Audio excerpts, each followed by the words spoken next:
My husband Mark and I were on our way to the adoption center, filled with hope and anticipation, but a sudden and terrible car accident took both our lives in an instant. When I opened my eyes, the familiar world around me had vanished, replaced by the year 1977.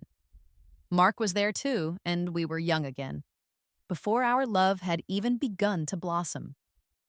This time, the unspoken feelings that once connected us remained just that, unspoken. He quietly put away the bouquet of flowers he had intended to give me, and I, in turn, tucked away the bracelet he had once offered as a symbol of his affection. With the opportunity for a different future stretching before me, I dedicated myself to my studies. When the college entrance examinations reopened, I poured all my energy into my books, determined to seize this chance. Eventually, I achieved my goal and became the first person from our village to attend university. Mark, meanwhile, chose a different path. He turned his attention to Olivia, the young woman who had once harbored a secret admiration for him. She stood by his side as he ventured into the world of business, a time ripe with possibilities. Together, they thrived, establishing a company that grew and prospered. Their success led them abroad, where they gained recognition and accumulated wealth. Years passed and life moved forward. Then came the day of our class reunion. It was there that Mark and I met again. He was the undisputed center of attention, surrounded by admirers and radiating success. His eyes scanned the room, finally landing on me and my 6-year-old son, Leo. We were dressed simply, our clothes reflecting a more modest life. A cold mockery flickered in Mark's gaze as he approached us. "Sarah," he began, his voice laced with a condescending tone. "Have you adopted a child? Or are you perhaps a stepmother? What was the point of being reborn if you're still living in poverty and looking so worn out? Unlike you, after I left, I became rich and happy. I now have 3 sons. Any one of them is 100 times better than your adopted child."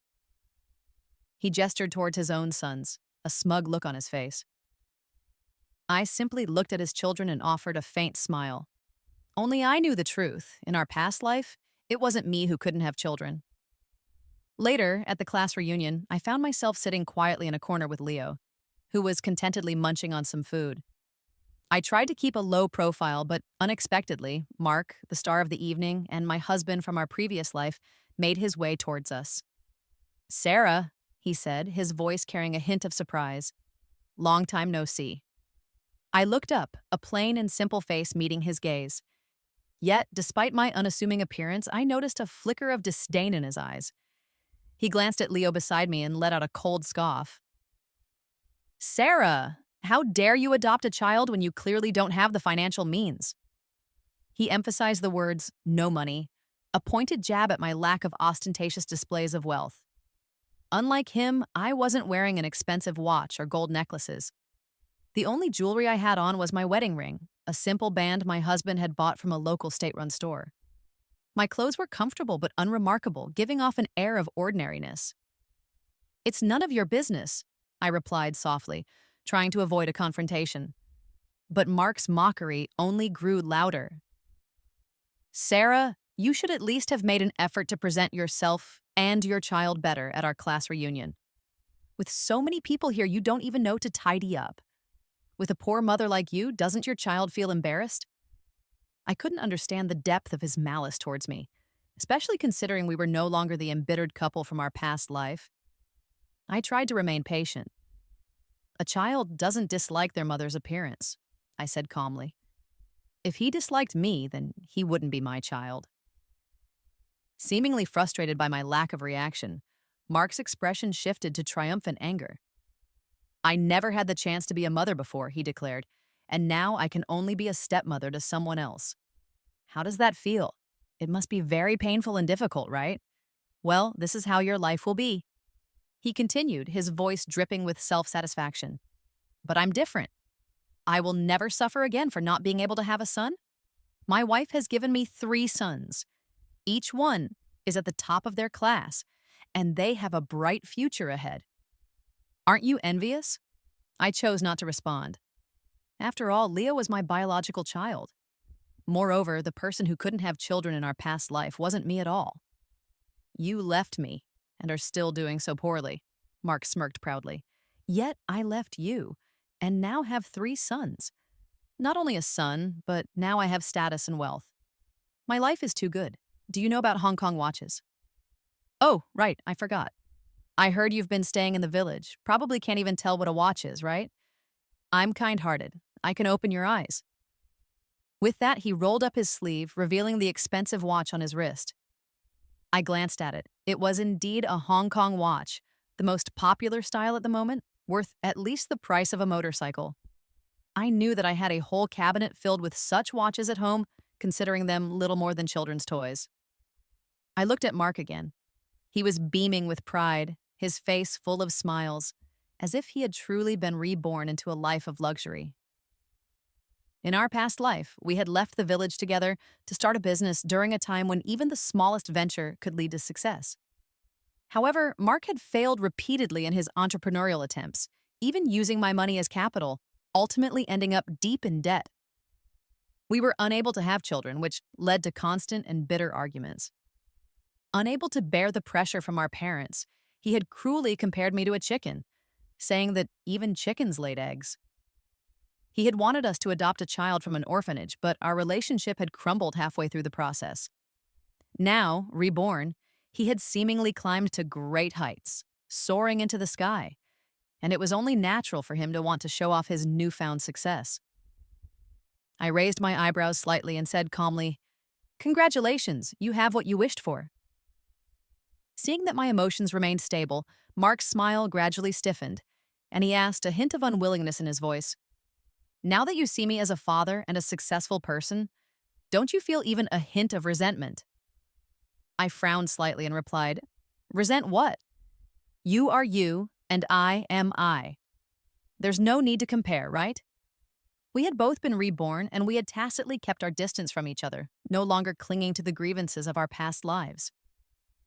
He was living his life, and I was living mine. Why did he feel the need to make me feel resentful? Did he truly believe he would be happier seeing me struggle? Just then, Leo started to tug on my arm, his voice filled with childish impatience. "Mom, I want to go home. Leo wants to sleep." I gently rubbed his soft, fluffy hair and indulgently agreed. "Okay, Mom will take you home." I put down my chopsticks, no longer paying attention to Mark's displeased expression, and prepared to stand up and lead Leo away. But a familiar voice suddenly came from behind us. "Sarah, why are you leaving so soon? Is the food not to your taste?" A woman slowly walked towards us, her high heels clicking crisply on the floor. The gazes of all our classmates instantly turned in her direction, and gasps of admiration filled the air.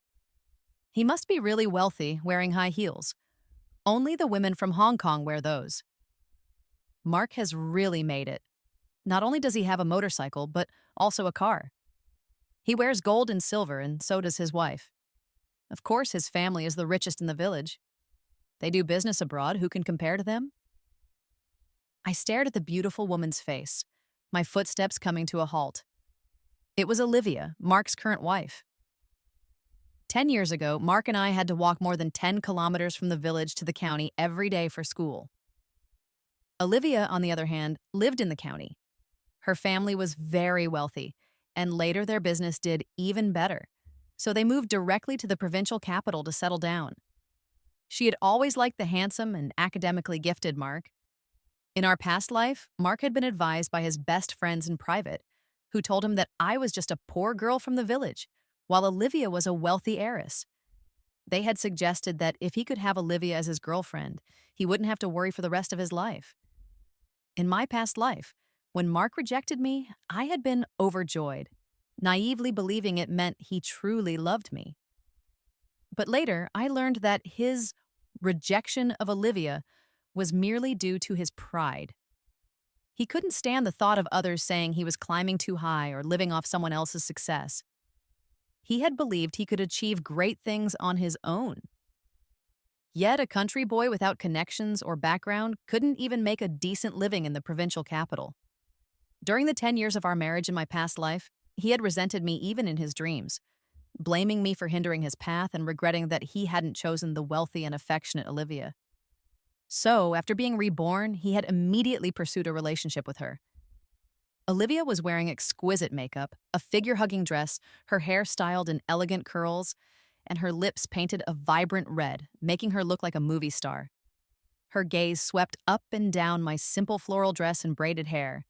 Aside from my naturally pretty face, nothing else about my appearance matched the term exquisite.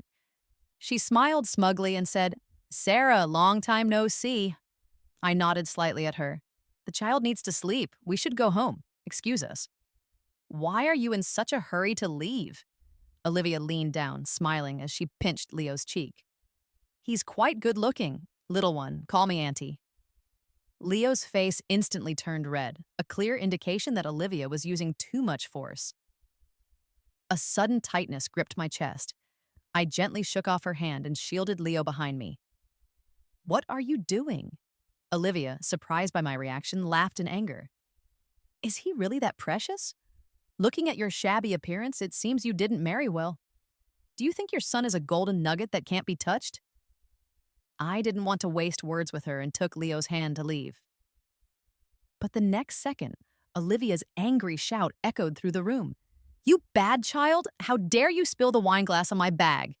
Do you know that your dad and mom have worked their whole lives and still can't afford my bag?" In a fit of rage, Olivia started cursing, scaring Leo to tears. If I hadn't tightly protected him behind me, I was certain she would have tried to push him. A coldness washed over me. After this happening more than once, I no longer believed that Olivia's actions were unintentional.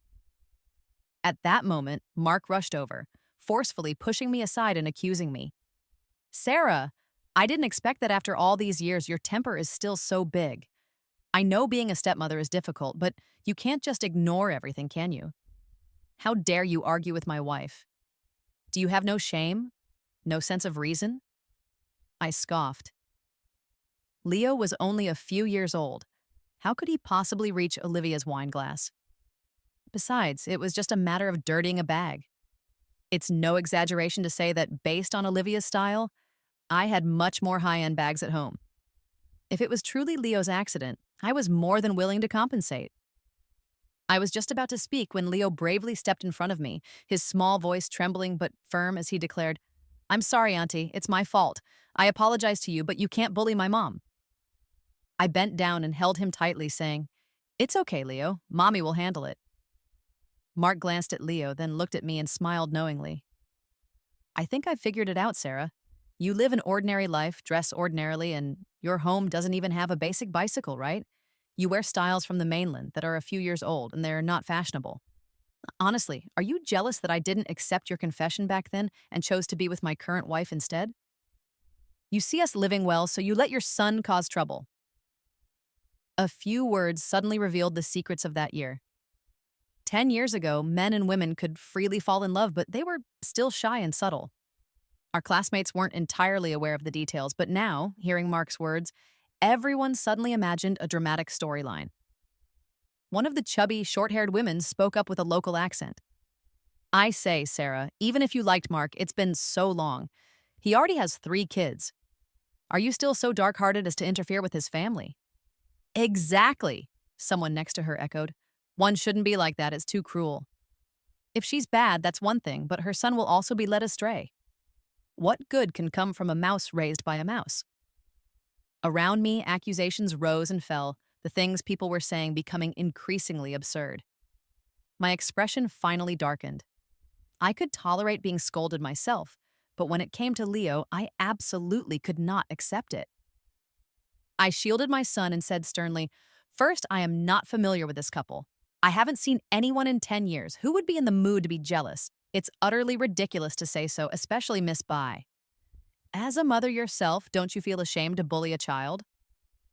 Second," I continued, "my son may have accidentally bumped into your wine glass while walking, but it was certainly not intentional. He has already apologized to you, and I can offer compensation from my side. Just name a number." Olivia immediately became displeased. "Sarah, why do you think of me this way? It sounds like I'm bullying your child. The bag is indeed dirty, and I earned that money through hard work, so it can't just be soiled for no reason. I know that your family definitely doesn't have the ability to repay, so I never intended to make you compensate. But Sarah, back then, Mark chose me instead of you. Do you really hold a grudge against me? I was speechless. Why would I hold a grudge? Olivia proudly lifted her chin. With the help of our family, Mark has successfully immigrated and even started a company abroad, expanding his business to the domestic market. He has money and is handsome, which is something that cannot be sought after. Of course you would be jealous of me. I was simply infuriated to the point of laughter. Well, you think too much. I believe you two are a match made in heaven and you must live well together. Mark, upon hearing this, was even more convinced that I envied their family. He laughed and said, "Of course we are happy. I have 3 sons, while you are just a hen that cannot lay eggs. Whether you become a stepmother or adopt children, what success can you achieve by following you? And your child looks a bit slow. He can't be mentally challenged, can he?" Tsk. He really can't compare to my 3 sons. Just then, Olivia smugly mocked, "Sarah, you really are something. Even if you can't give birth, there's no need to adopt. Doesn't your husband think of it as a bastard child? How can he tolerate you?" I finally couldn't hold back any longer and stormed over to them, slapping the pair of scoundrels twice. The slaps were loud and heavy. "I've tolerated you long enough," I declared, my voice shaking with anger. "Your son is the real bastard. Get lost." After I finished scolding them, Olivia and Mark were both stunned into silence. They had never expected that I would dare to take direct action, and I hadn't just hit one of them, but both. Olivia quickly reacted, covering her face, her elegant facade crumbling as she shouted without any semblance of grace, "Sarah, you shameless woman! How dare you hit me?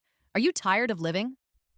"Hitting you is hitting you," I retorted with a cold laugh. "Do I need to check the time?" As soon as I finished speaking, Mark rushed towards me, attempting to shield Olivia behind him and even trying to attack me. But I dodged quickly and he only managed to push me with a misstep. I stumbled, but fortunately a kind-looking woman nearby supported me. Even Leo insisted on standing in front of me as if to protect me from Mark's aggression. "You can't bully my mom!" he cried out. At that moment, the woman who had helped me stepped forward and advised calmly, "We are all classmates. Let's not ruin the harmony." Others also chimed in, trying to defuse the situation. Yes, safety is the most important. Don't you know that security is very strict now? This is not a joke. Damn it, did I let you speak? Mark gritted his teeth, pointing at the red mark on his face. You all better look clearly who started it first. He then turned his furious gaze back to me. Damn it, Sarah, am I not giving you face? You dare to hit me? You even hit my wife and insult my son as a bastard? Are you trying to end up in prison? I sneered repeatedly. You and your wife insulted my son, scaring him so much that he can't even speak. Go ahead and call the police. I want to see who they will side with. Since the other party has no shame, I have no need to be overly moral. After my past life, I knew Mark too well. He was exactly the kind of person who would try to take advantage of others. What should I do about the bag my wife damaged? Mark let out a cold snort. Olivia quickly added, So what about my bag? This is a French designer bag. Do you even know France? You can't even buy this in the country. I didn't even bother to look closely at the bag. The brief glimpse I had was enough for me to understand its quality, and I couldn't help but sneer inwardly. Olivia, this was blatant extortion. But I simply said, don't worry. Whether the bag was dirtied by my son or not, I will compensate you. Just consider it a chance for you to see the world. I continued, even the slap just now, I will compensate for it. But similarly, you scared my son and pushed me.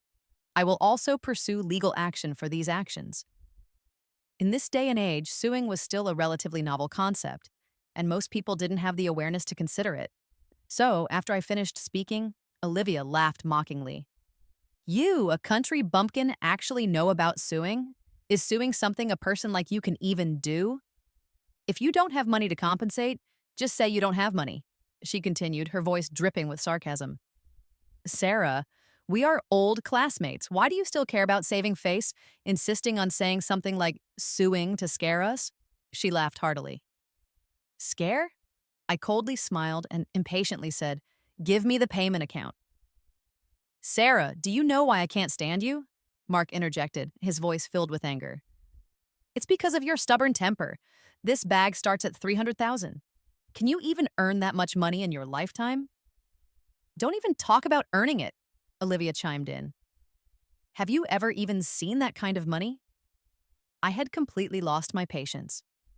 I warn you, I said, my voice firm. I'll say it one last time. Give me the account number, or I won't just refuse to compensate, but I will also continue to sue. Olivia glanced at me disdainfully, convinced that I was just pretending to be generous and trying to save face. Sarah, how old are you? You should really think about this. You were adopted, and if you owe so much money, won't your husband just kick you out? You have no figure, no looks, and you can't have children. With all this debt, why would he still want you? Account, I said impatiently. I think you are like a dog biting a good person's hand, unable to recognize a kind gesture, Mark scolded. Olivia covered her mouth and laughed. Since you insist on being ungrateful, then we won't hold back. She could already imagine the embarrassment and shame I would feel when I couldn't pay the money later. I really want to see if you have the money to pay. These days, large transfers still required going to the bank in person, so Olivia had always complained about how backward the domestic payment methods were. Therefore, when she saw that I wasn't planning to go to the bank, she was already convinced that I definitely hadn't made any large payments.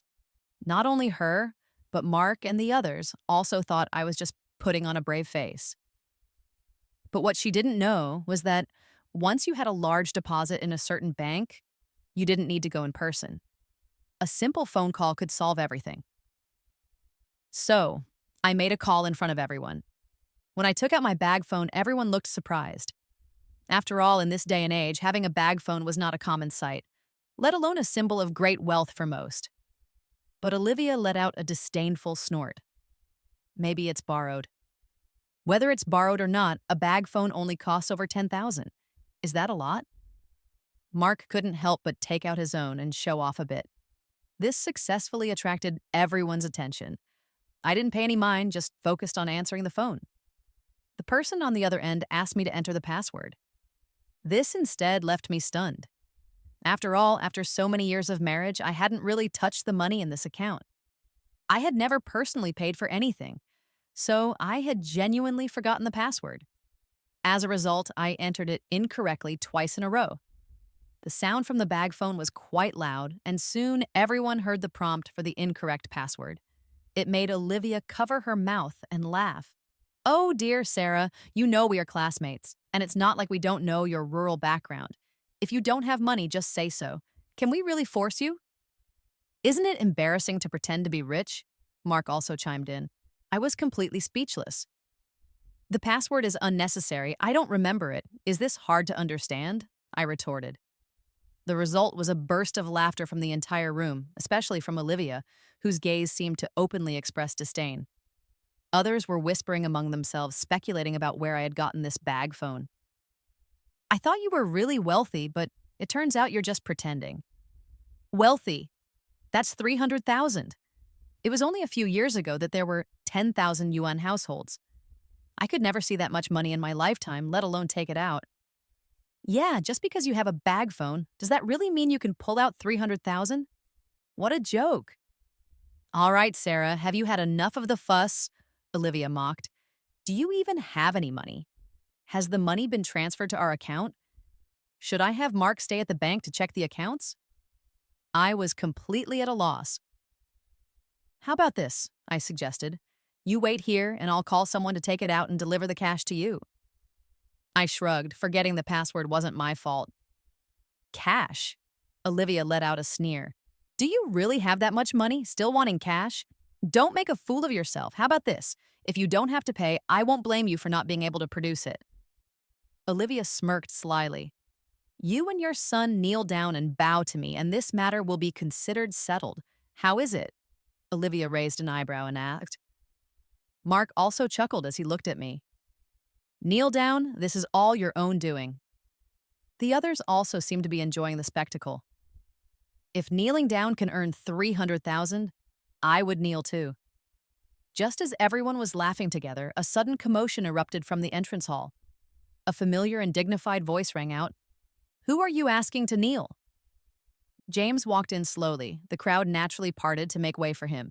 He was followed by a group of people, including his secretary and the manager of the restaurant. James stood tall, nearly 6 feet, dressed in a dark suit, a pocket watch gleaming on his chest, exuding an aura of immense nobility.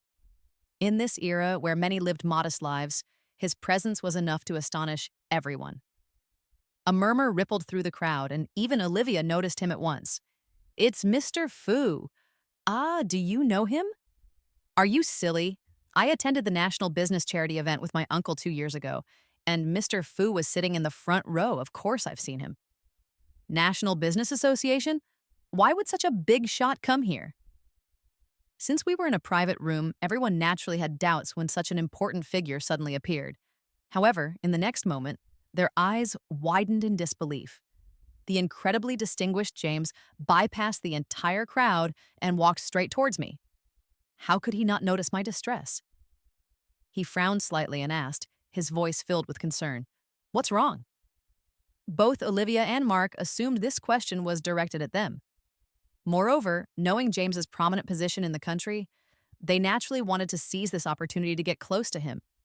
If they could establish a connection with such a powerful figure, the entire market would open up for them. Therefore, Mark quickly stepped forward, his posture slightly diminished as he addressed James. "Mr. Fu, I've heard so much about you, it's truly an honor. Actually, it was just a small matter that made you laugh." Olivia, determined to assert her presence and unable to bear the thought of her husband being overlooked, deliberately interjected. "The bag I bought in France was ruined by this woman."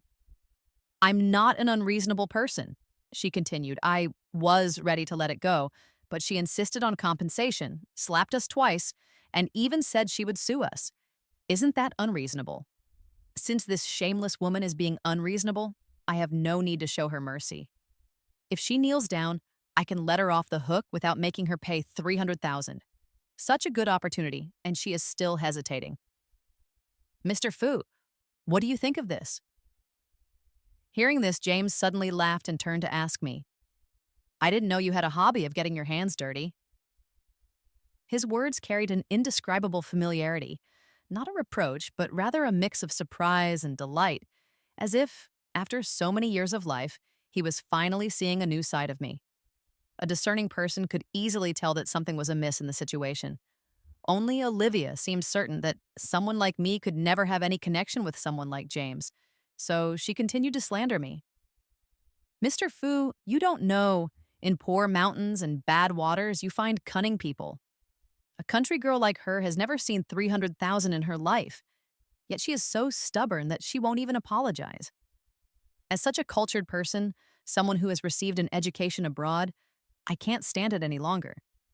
She is simply jealous of me, jealous that my husband chose me, and she's jealous that I have money to buy such an expensive bag." As Olivia continued to speak, James's expression grew darker. I also instinctively shrank back a little, knowing that something significant was about to happen. Sure enough, the next second, James calmly yet with a hint of displeasure in his voice asked me, "Are you jealous that she has money? Jealous that her husband didn't choose you?" In his tone, I also detected a subtle sense of grievance. I was completely at a loss for words. I hadn't expected this matter to remain unresolved. I would have to comfort James again tonight. "An unfounded accusation," I managed to say, trying to explain. Hearing a satisfactory answer, James nodded, a faint smile playing at the corners of his mouth as he scrutinized Mark. "With looks like that and such abilities, I believe what you said is true." As soon as those words were spoken, Mark's face turned a deep shade of red.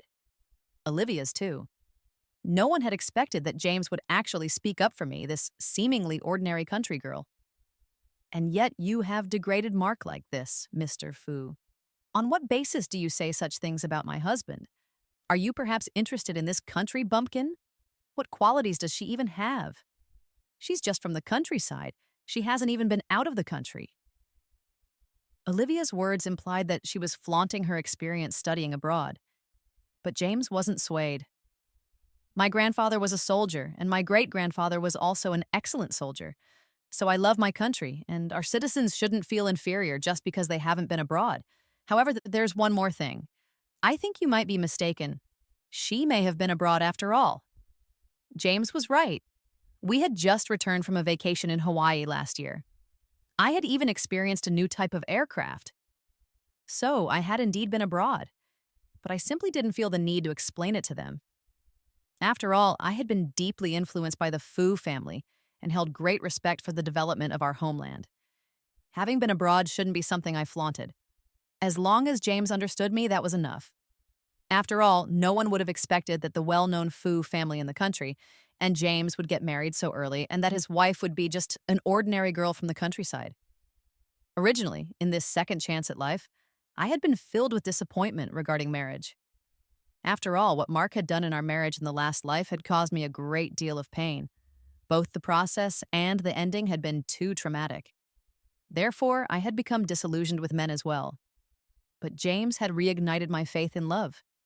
He wasn't the type to shower me with sweet words every day, but he always considered my struggles and understood my unspoken feelings and pride in every word and action. Under the pursuit of such a man, I had inevitably fallen. It turned out there were normal men in this world. They could be indifferent to their lineage and expectations, and they wouldn't blame their emotions on their loved ones. They also wouldn't look down on me just because I was a girl from the countryside. It turned out that marriage wasn't terrifying.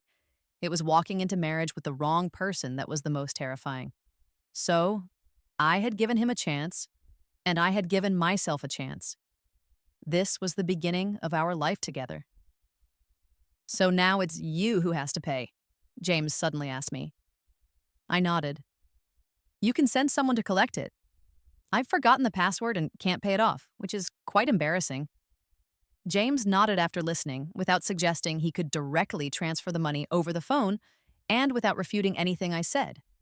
He simply instructed his secretary to find someone to withdraw $300,000 in cash.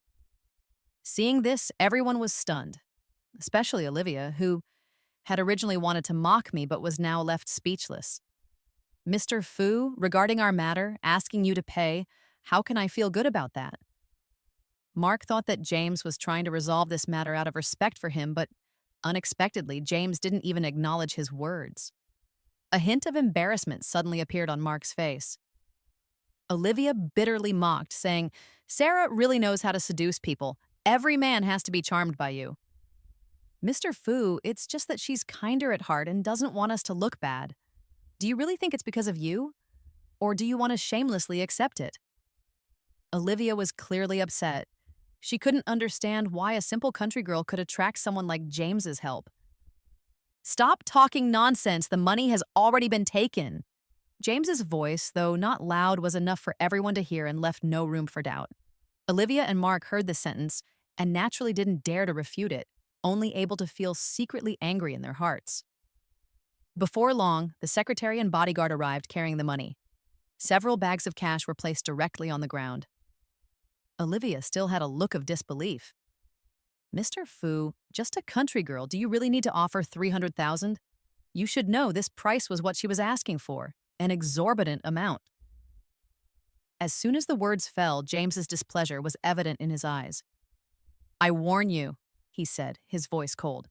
"If you dare to offend my wife again, I will definitely pursue additional legal responsibility against you."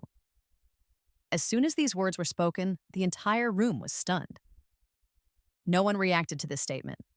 As a result, James walked directly to Leo and me. "I forgot to introduce," he said, his voice softening as he looked at us. "This is my wife and son." Everyone was shocked once again. "You?" Olivia and Mark were completely at a loss for words, standing there in a daze. They had originally wanted to show off to me, but ended up being utterly shocked instead. I never expected that I was already in a completely different social standing. Just moments ago, I had mocked and humiliated his wife. Yet here I was, with James openly declaring our relationship. The two of them instantly felt utterly embarrassed. The direction of public opinion also shifted.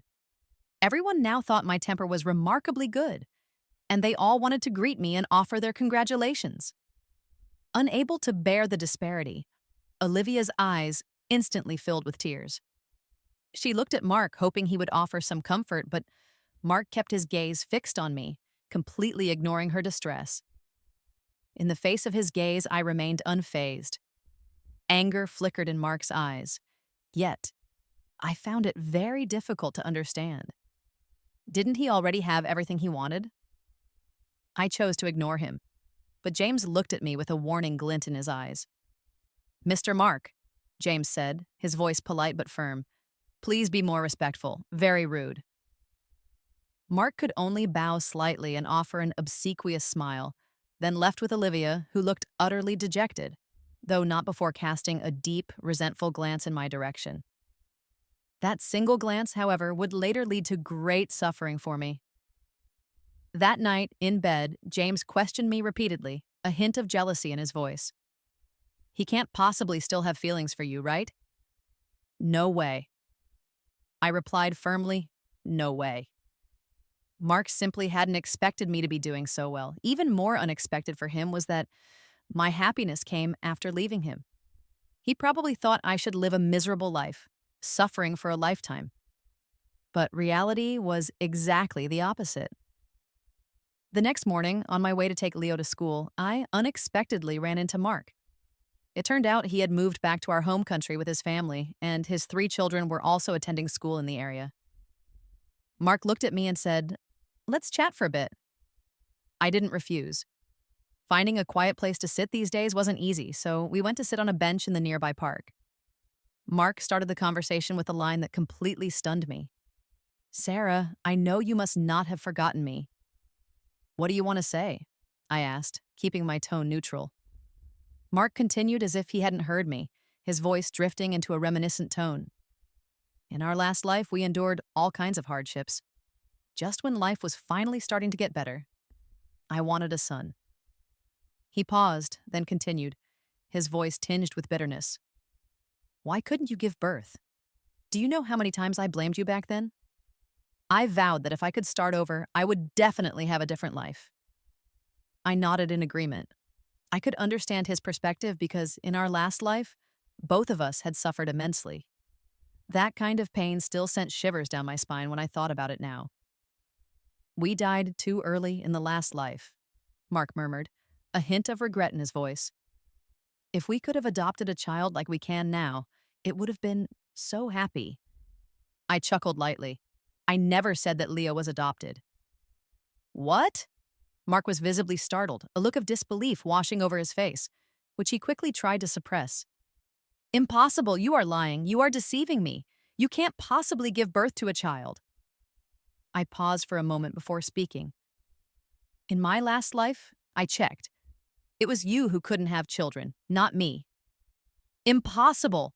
Mark interrupted me quickly, his voice rising in agitation. "I have 3 sons. How could I not be able to give birth? Leo is mine." Mark became increasingly agitated as he spoke. I simply listened quietly, finally letting out a soft sigh. "Mark, actually, I knew about this matter in our last life. I didn't let you see the medical report from back then. I helped you hide the fact that you can't have children." Before I could finish speaking, I was interrupted by Mark. "How could I not be able to have children with my 3 sons? They are my biological sons." "Perhaps," I said, offering him a compassionate smile. After our conversation ended, Mark went straight to the hospital. The words on the medical report from our past life pierced him deeply. However, this still wasn't enough to fully convince him, so he immediately went for another paternity test for his 3 sons. "Hello, Xiaoming." The moment he received the results, Mark completely lost his mind. He had never expected that his entire life with Olivia had been built on a lie. Consumed by rage and a thirst for revenge, Mark launched a frenzied attack. He not only tampered with the food of Olivia's elderly parents, causing them to fall seriously ill, but he also orchestrated various schemes to ensure that Olivia ended up with a shell company, while all the real money was secretly transferred overseas. Olivia was left burdened with a mountain of debt and, along with her 3 sons, was evicted from their home. In the end, desperate and with no other options, Olivia was forced to work in the red light district to support herself and her children. Not long after, she contracted a virus. In her despair, she took a knife and ended her life, taking Mark with her. In her final moments, she screamed at him, "You are the man who can't have children. I didn't force you to marry me, nor did I make you take me in. Everything was your choice. You were only after our family's money. What right do you have to blame me?" In the final moment before death, Mark finally understood. It turned out that everything wasn't someone else's fault. Everything had been his own choice. It's just that he had always habitually blamed others, especially blaming me, Sarah. Everything was what he deserved. He didn't deserve my wholehearted love. The next time I heard Mark's name was in a news report.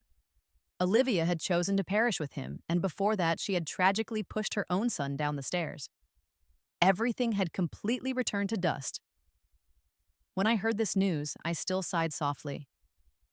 Life? Ah.